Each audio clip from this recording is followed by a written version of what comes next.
नमः सोमाय रुद्राय महाग्रासाय हेतवे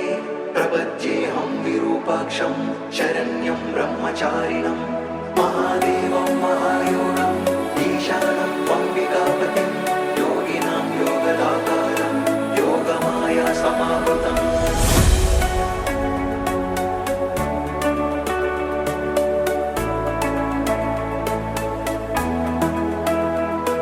महेश्वराय नमः वामदेवाय नमः त्रिलोकेशाय नमः परमेश्वराय नमः शितिकण्ठाय नमः विरूपाक्षाय नमः